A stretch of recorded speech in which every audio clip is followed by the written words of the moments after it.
Welcome to this edition of the Vital Living Forum, Life Stories of Central Florida Elders. And joining us now is an amazing woman, Charlotte Chambers from Orlando, Florida. In 2003, at the age of 70, Charlotte played professional football with the Orlando Starz, an independent women's football league. And her story is about defying ageism. Welcome, Charlotte. Thank you. I am eager to hear your story, but first I want to know, were you always involved in sports? From the time I can remember, even in kindergarten, I'm with sports whenever we could play any kind of, even with the boys, if the girls weren't into it, hey, I'll play with the boys. Now, as a child, did you play football? Well, not really, because in those days, you know, the older people would sort of watch kids more than they do now, I imagine. And you play with girls. Girls play with girls, and boys play with boys. Well, then how did this football career begin? Oh, now that's another story. Well, I want to hear We were it. sort of in a new age of being. And I was coming home from church one day, and I saw the sign on the side of the highway there. It says, join women football. Register now, come in, practice down the road at the playground. Oh, so it was So that was convenient. John Young Parkway down that section of Orlando, Florida. And you went, and tell me what happened. Well, I sort of slowed down when I got there, and I saw the ladies out there practicing. I just a stone's throw from that park, and I went in and I went home, changed clothes, tied a scarf around my hair so they wouldn't see the gray, and I went back down there because I always kept in condition with walking and exercising. So I didn't mind that. So once I got down to the playground, I see the ladies running up and down the hill and all of that. Wasn't too much for me to be You afraid knew you of. could do it. I've been doing it all my life. Oh, my Always in sports. In any school or place I could find, I'd join. Well, what was it like playing with colleagues who were much younger than you? Well, that's a funny thing about it. I didn't pay it too much mind because especially the big women, the huge women, I could outrun them. Oh, because, you know, walking down by Joneside Terminal where we always go and walk in the mornings, we did that 3 times a week at least. And I always do some exercise. Sometimes I join on TV with some of the people there, and I'm always doing something. I can tell that you are a tough and spunky lady, and I can see how you would fit in with this team.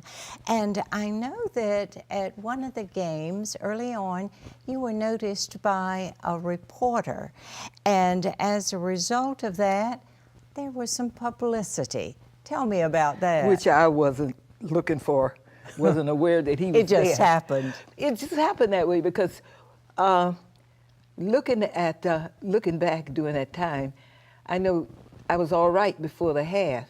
And then at the halftime, this guy just came over here just taking pictures. I said, get out of my way. What are you doing? What are you doing here? Look at all those other girls over there. Take their picture.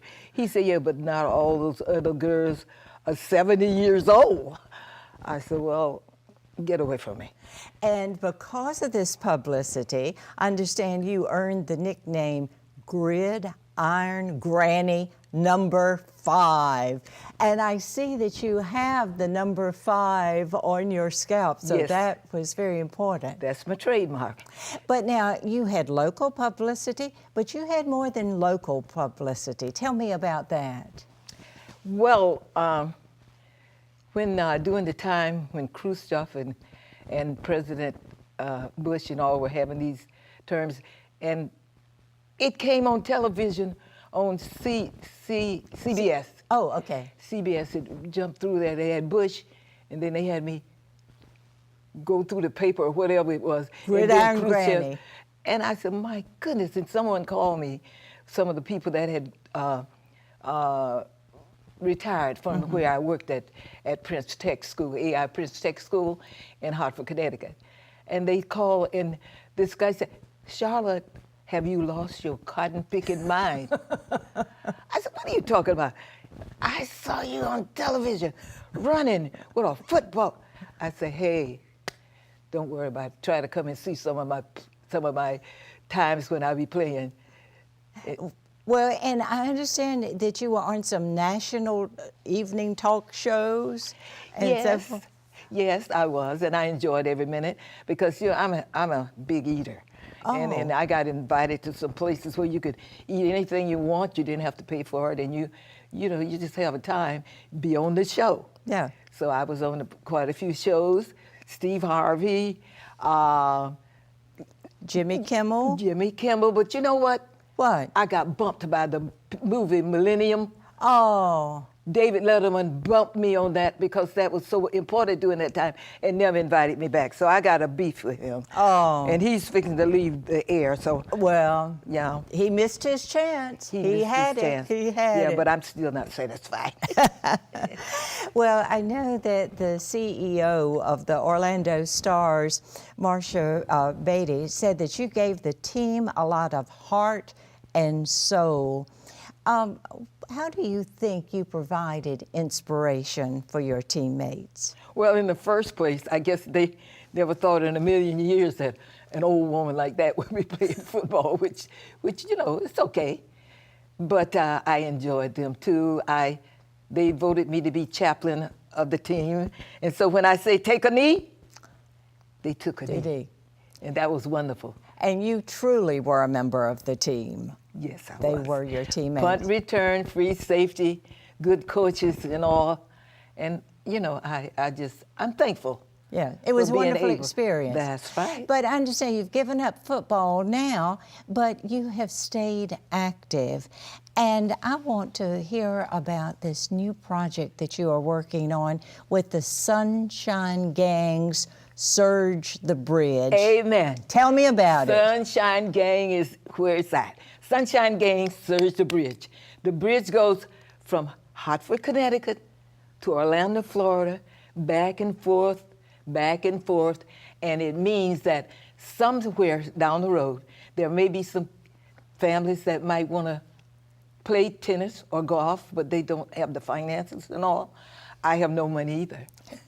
But I find a way to get donations, and sometimes I have to pay a little for some of them at the thrift shops and all. And some of them hold things for me when they know I need tennis rackets and all of that. And it provides me with a feel of gathering families in to try and get them to play together. We don't have to argue about anything. We play together, mom and dad, uncle, grandpa, grandma, cousins. Let's play together. Let's fix a day we could be together other than at the dinner table. Now, it sounds like then with the Sunshine Gang Surge the Bridge that all ages participate. Intergenerational. Usually, I try not to go any younger than 5, but I do sometimes if the child is, apt and look like they can feel the bridge there, okay? But what I do, I get them to come in as family. If I get 1 or 2 members of your family, sooner or later, I'm going to get the rest of them because I'm going to try to let you come together and play tennis or golf. And I always add to the problem. I always try to keep people coming in to be assertive to each other. Yes, and let's understand we have more to talk about when we're playing together. Absolutely. That's Absolutely. right. So there's no generation gap. Now, when you're talking about the bridge, you're talking about the bridge between Orlando and Hartford, Connecticut. That's right. And it means really that there's no separation. Although say, I can talk for hours with teenagers, old people, younger people, and I just love teenagers. I just love them. And I'm sure they love you. This is so exciting, Charlotte. I want to know, is there a motto that you live by, maybe some words or just a thought that keeps you going? Yes. It's that part that we had written on that paper that it said something to the effect that I have to think about what it is. But what it is that the pursuit of happiness is where we want to go. In the Constitution, for the pursuit of happiness, very few is said about that. What is the happiness? What is the pursuit? Let's find it together as a family. Well, there is no question that you are an example of positive aging. And I want to thank you so much for being with us, Charlotte, because certainly you are showing the importance of staying active and giving your gifts back to the community. Thank you for being with us today. Thank you for having me. Well, certainly Charlotte's story speaks to positive aging and giving back to the community. And I want to thank you for watching Life Stories of Central Florida Elders. Remember, every life has a story. Keep writing yours. We'll be right back.